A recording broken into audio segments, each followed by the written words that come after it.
Welcome to the Critical Therapy Antidote podcast.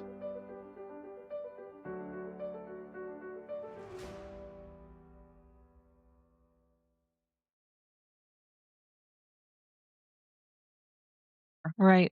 Well, it's really horrifying to hear that you got that kind of response because that seems I don't know if I'm being dramatic when I say it seems pre-genocidal. It's just a terrifying thing to teach people Yeah. to deliberately try to reduce empathy towards certain groups of people. Like these are the kinds of ways that we were talking about white people in the program that I was in Yeah. were it was horrible. I mean, white women were Becky's and basic bitches and nothing special, and their tears were overvalued. These are words that came out of my professor's mouth about white women.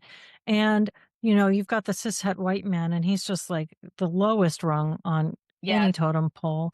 And well, my multicultural perspectives course was just video after video of how stupid white people are, about people making comedy spoofs of white people being stupid and setting you up to fail if you compare these examples of using your privilege and being a white savior, one of which is good and one of which is bad, but we're going to show you identical examples so that you don't know what the right way to behave is if you're a white person. And for this to be taking place in a counseling program of all places, this is applied human psychology, is it's really stunning. And when you asked earlier about coping mechanisms, what did I do to cope with this while I was in this program?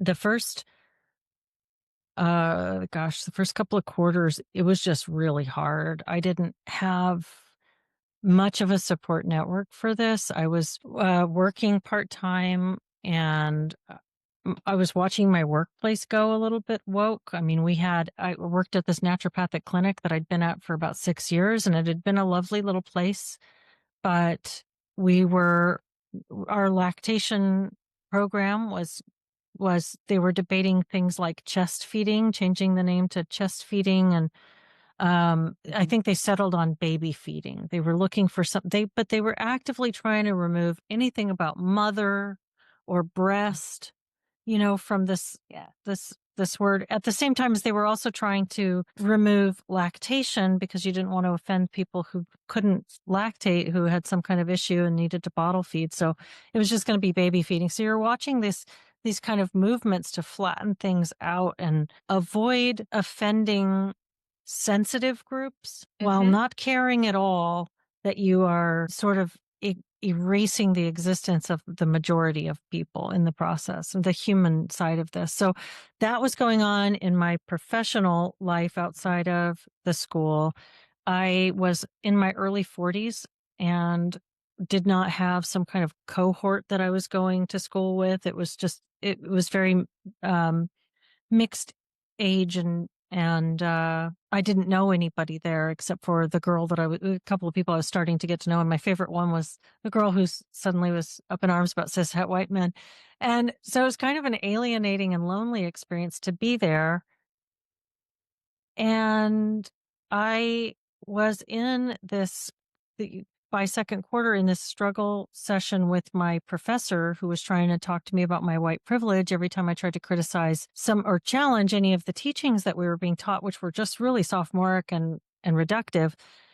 And I was really struggling. I was really, really struggling. I was very depressed. I remember that when I started this program, I left law school several years before, midway through my program. It's a 3-year program, and I left in the middle of my second year because I had decided I definitely don't want to become a lawyer. After seeing this much of it and talking with people, and I was working with this attorney who was I wasn't her intern, but she was my mentor, I suppose.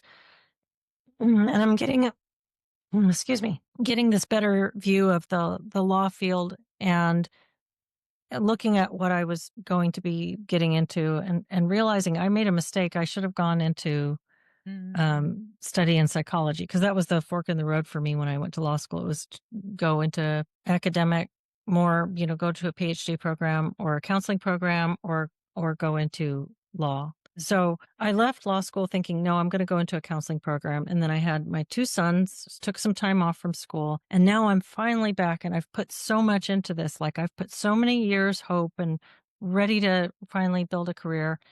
And I am being blocked by this thing. And I feel like I'm just going to end up, if I pull out of this, I've already sunk a lot of money into it. And I've worked really hard to align my life so that I can be here as a graduate student. Mhm. And if I have to go back to the drawing board again, I just don't know if I have another go back to the drawing board in me. I've already done that. And that's why I'm here. And so it felt like it was a real personal crisis to confront Yeah. this and realize that if I wanted to go through this Yes. to get this career that I'd been aiming at, I was going to have to go through a dark night of the soul. And I wasn't prepared for that.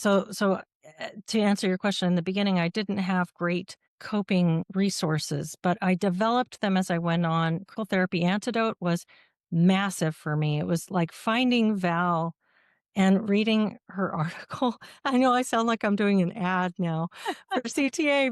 We'll When I take it. Yeah, but no, it was like such a lifeline. I read, Val's article in New Discourses, and Mhm. I immediately wrote to her. I was like, "Oh Mhm. my god, you're speaking this you're speaking about this thing that I haven't been able to find anybody articulating and I'm going through." And so I quickly started to engage with CTA. I was there, like, pretty early on and having these meetings with people, and Jennifer Friend and Erin Kinsfater that are still really good friends of mine and good important colleagues. So just finding this network was the beginning of a new Mhm. of me being able to actually access those coping